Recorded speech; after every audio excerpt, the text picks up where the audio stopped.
Hello everyone and welcome back to physics. This will be our second lesson and we will pick off from where we left off with unit conversions. So last time we were looking at the King Henry method for converting metric units such as meters, grams, newtons, joules, things like that. This method is going to be a much more general method. It is called the ratio method, and we're going to be using this predominantly to convert things like time or units that are more compounded, such as velocity. So just to kind of go over these units, the ones that we're going to be using mostly with time are our seconds, our minutes, and our hours. Velocity, we're going to be using meters per second, and we're going to be using kilometers. So kilometers per hour. We're going to be using that a lot. So the way that you would set it up is as follows. You would have your unit that you want to convert. So let's say that we wanted to figure out how many seconds there are in 3 hours. So we start off with 3 hours and we want to know how many seconds there are. This is how you would set it up. You want to know what you're starting with and what do you want to end up with. Now let's figure out the middle. So this is using a conversion ratio. And remember that conversion ratios are always equal to 1. Now, this particular conversion ratio for hours to seconds would be as follows. For every hour, there are 3,600 seconds. So, when we want to put this into our formula here, we are going to take the unit that we want, which are the seconds. We're going to take this whole thing right here, the 3,600 seconds, and put that on top. And we're going to divide it by the unit that we have, so 1 hour, essentially. So, to determine how many seconds there are in 3 hours, just erase this right here, perfect. You're going to essentially take the 3 here and you're multiplying it by 3,600. Now, this fraction means that you would divide, but because it's over 1, we don't need to worry about that. So we would find that there are 10,800 seconds in 3 hours.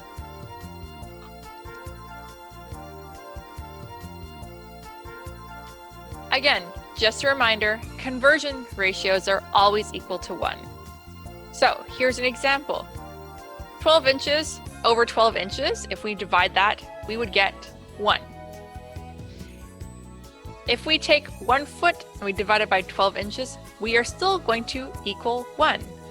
And this is because there are 12 inches in 1 foot. These two are the same thing. They look different, but they're the same thing.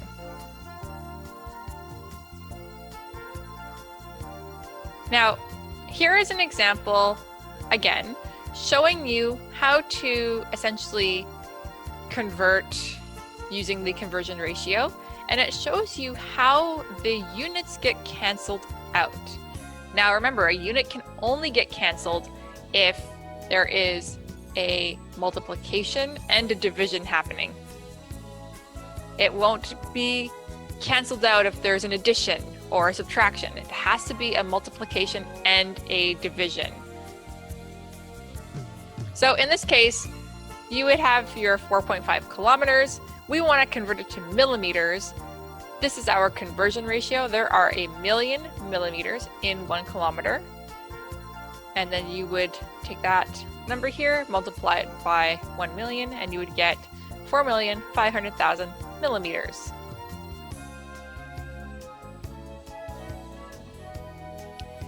Now, here is a different example. You'll notice that we're converting units that are represented as a fraction. In this case, this unit is a velocity unit or a speed unit. We don't use this word very often. We don't use speed very often. I'm just using it to kind of give you an understanding of what this is, because I don't expect everyone to know what velocity is quite yet. So this is not something we're going to be using an awful lot.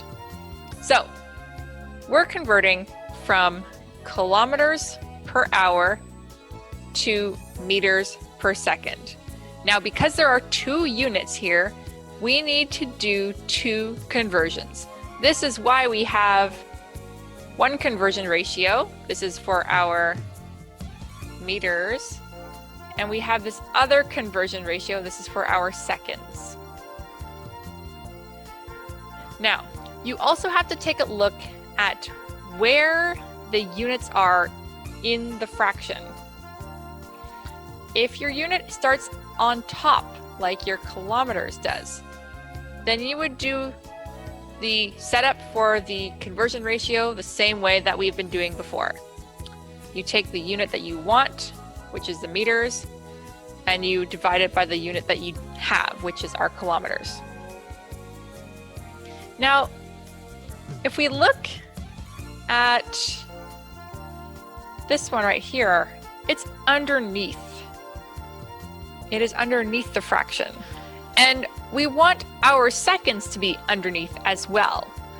So basically what we're going to do is we're going to flip this. Instead of having the unit that we want on top, we're going to put that on the bottom because we want it on the bottom.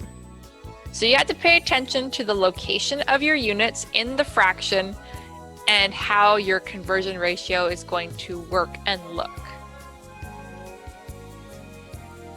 So we had 43 kilometers per hour multiplied by 1,000 meters per kilometer multiplied by 1 hour per 3,600 seconds.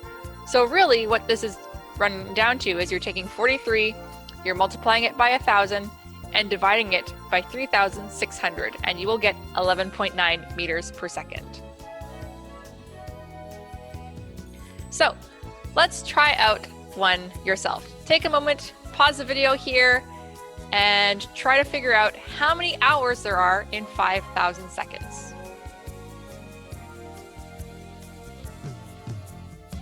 Excellent. So the answer is 1.4 hours. So let's take a look at that together. So we have, hold on, I need to activate my pen again. We have 5,000 seconds. We want hours. We're gonna have to use a conversion ratio. Now remember, there are 3,600 seconds in every hour. Since we want hours, we're gonna have the hours on top. And then we would take our 3,600 and we would put that on the bottom. This way, our seconds are going to cancel out. Remember, in order for it to cancel, there needs to be a multiplication and there needs to be a division. There's a fraction right here. You can also see it this way. This is on top of a 1. And since these fractions are being multiplied with each other, this second here would be divided by this second here, which gives you 1. So you're going to take 5,000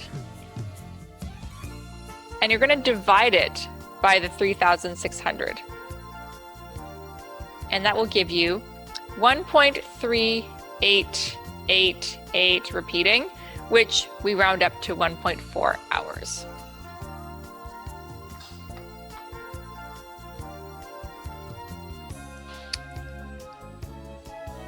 And there we go.